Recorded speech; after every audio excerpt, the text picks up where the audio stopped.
안녕하세요 여러분. 7월 1일 아침이 밝았습니다. 새로운 달이 시작되었네요. 뜨거운 여름 우리에게 허락하신 말씀 묵상하고 또 이 말씀 붙잡고 기도하면서 시작하는 축복의 한 주와 또 새로운 달이 되길 바랍니다.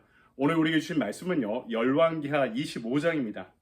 열왕기하의 마지막 장인데요, 1절부터 7절 그리고 11절과 12절 말씀을 제가 봉독해 올리겠습니다.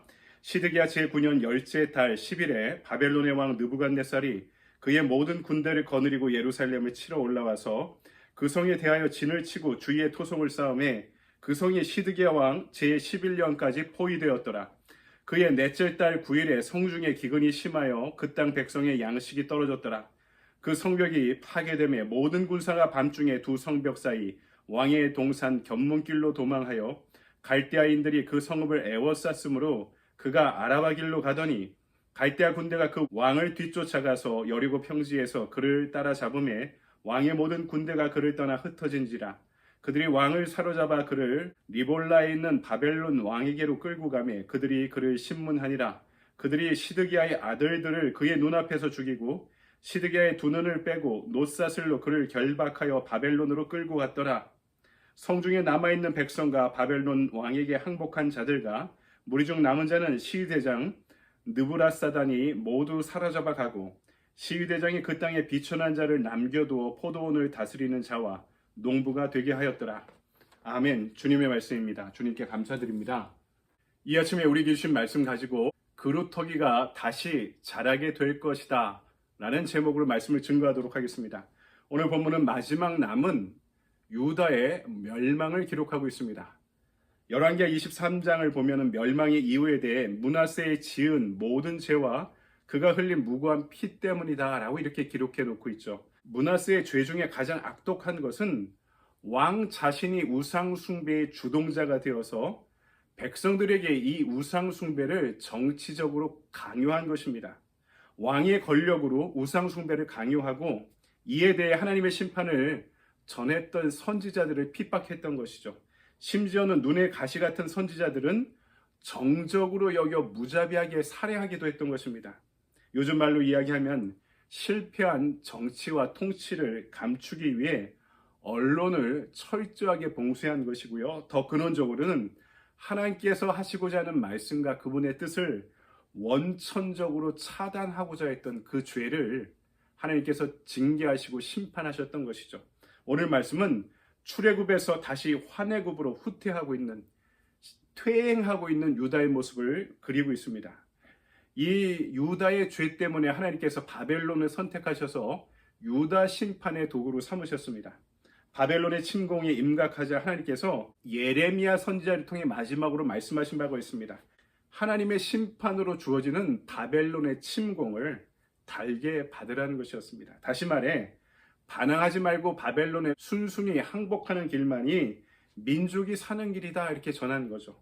하나님의 징계의 도구인 바벨론을 거역하는 것은 하나님의 심판과 징계를 거부하는 결과다 이렇게 이야기했던 것입니다. 이 때문에 선지자 예레미야는 극심한 정치적인 박해를 받기도 하였습니다. 친일파다, 우리나라 조선시대에 이런 식으로 오해를 받은 거죠. 친바벨론파다, 나라를 팔아먹은 사람이다, 이런 오해를 정치적으로 예레미야가 받게 된 것입니다.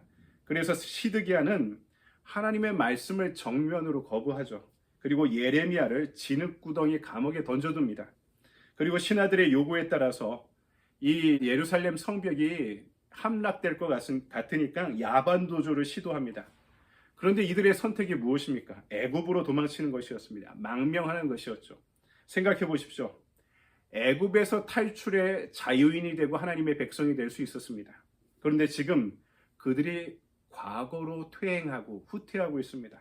하나님을 떠났던 민족으로, 하나님과 계약을 맺기 이전의 상태로, 그리고 노예로 있었던 그 억압의 땅으로 그들이 다시 돌아가고자 선택한 것이죠. 그 야반도주의 현장에서 시드기야 왕과 일행은 바벨론 군대에 붙잡히고 맙니다. 이때 심지어 왕을 지켜야만 하는 친위대조차 왕과 왕의 가족을 두고 뿔뿔이 흩어지고 맙니다. 결국에는 광야에서 붙잡힌 시드기야는 느부갓네살 왕이 있는 곳으로 끌려와서 자신의 아들들, 왕자들과 신하들이 자신의 눈앞에서 처형당하는 모습을 지켜봐야만 했던 것입니다. 그 후 시드기야는 피부치의 죽음을 볼 수밖에 없던 그 두 눈을 뽑혀서 바벨론의 감옥으로 이송됩니다. 예레미야 39장을 보면 시드기야는 두 눈이 뽑히고 쇠사슬에 결박된 채 느부갓네살의 감옥에서 죽었다 이렇게 기록하고 있습니다. 여러분이 이때 국가의 몰락과 함께 예루살렘 성전과 성벽이 무너지고 맙니다. 그 찬란했던 생명의 땅이 그러므로 황무지가 되고 말죠. 성벽과 성전, 하나님의 보호하심과 군사적인 외벽을 이야기하죠. 국가를 보호하는 모든 것을 함축하고 있는 말입니다. 그것이 무너지게 되었던 거죠. 남한국 유다는 이로 인해 주전 587년에, 북왕국은 주전 722년에 아수르에 의해 멸망하게 되었는데, 이제 그로부터 135년 만에 심판의 도구였던 바벨론에 의해서 하나님의 선택받은 백성들 모두가 멸망하고 말았던 것입니다. 하나님과 모세는 출애굽을 통해 자유를 주었는데 시드기야와 유다는 애굽으로 돌아가는 환애굽을 통해 국가의 멸망을 선택하게 되었습니다. 하나님은 이스라엘을 출애굽시켜 하나님의 계약 백성으로 삼으셨는데 이스라엘은 그 계약을 파기하고 애굽으로 돌아가는 길을 선택하고 맙니다. 무엇이 멸망의 징조입니까? 과거로 회귀하는 것, 퇴행하는 것입니다. 우리도 마찬가지죠. 예수 믿기 전의 상태로, 믿음이 진보하여 신앙의 기쁨을 누리기 이전의 상태로, 예수 잘 믿고 교회를 위해 헌신하는 삶이 퇴행하게 될 때 세상이란 애굽을 다시 섬기는 종의 자리로, 죄의 자리로 돌아갈 수밖에 없는 그 비참한 현실을 오늘 말씀은 우리에게 알려주고 있는 것이죠. 두 번째, 그럼에도 불구하고 오늘 말씀은 남겨놓은 그루터기가 있음을 우리에게 알려주고 있습니다. 오늘 말씀은 그 멸망의 결론에서 그치지 않습니다. 하나님께서 남겨놓은 그루터기가 있음을 기록하고 있죠. 역사의 끝에 아직 희망의 성옥이 남아있던 것입니다. 11절과 12절을 볼까요? 성중에 남아있는 백성과 바벨론 왕에 항복한 자들과 무리 중 남은 자는 시위대장 느부사라단이 모두 사로잡아가고 시위대장이 그 땅에 비천한 자를 남겨두어 포도원을 다스리는 자와 농부가 되게 하였더라. 오직 그 땅에 비참한 하층민들만 남았습니다. 아니, 남은 이들이 하층민이 되어갔을 것입니다. 그들은 비천한 백성, 가난하고 천한 사람이 되어 그 땅에 남겨져야만 했습니다. 물질적으로 가난할 뿐만 아니라 더 이상 바벨론에 저항할 힘을 잃어버린 사람들, 유다의 몰락을 피눈물 흘리며 지켜볼 수밖에 없었던, 그리고 나중에 애굽으로 탈출한 사람들에 의해서 잡혀 순교했던 선지자 이사야는 하나님께서 이들을 남겨두었던 이유에 대해서 다음과 같이 설명합니다. 이사야 10장 20절부터 23절 말씀입니다. 그날에 이스라엘의 남은 자와 야곱 족속에 피난한 자들이 다시는 자기를 친자를 의지하지 아니하고 이스라엘의 거룩하신 이 여호와를 진실하게 의지하리니 남은 자 곧 야곱의 남은 자가 능하신 하나님께로 돌아올 것이라. 이스라엘이여 내 백성이 바다의 모래 같을지라도 남은 자만 돌아오리니 넘치는 공의로 파멸이 작정되었습니다. 아멘. 그동안 왕과 귀족, 국가의 상류층이 강대국을 의지하고 우상 숭배를 했지만 남은 자들, 가진 것이 없고 힘없는 비천한 자들은 오직 여호와 하나님만을 의지하며 그분에게만 소망을 두게 될 것이다 라고 말씀하고 있는 것이죠. 여러분, 이것이 역사의 아이러니 아닙니까? 하나님의 선택을 받고 축복을 받아 왕도 되고 귀족이 되었던 그런 사람들은 하나님을 버렸는데 오히려 가난하고 병약하여 죄인으로 취급받던 이들을, 스스로 이룰 수 있는 것이 아무것도 남아있지 않았던 이들을 하나님께서 역사의 대안으로 남겨놓으시겠다라고 말씀하고 있는 것입니다. 여러분, 그렇다면 이 시대에는 누가 남은 자입니까?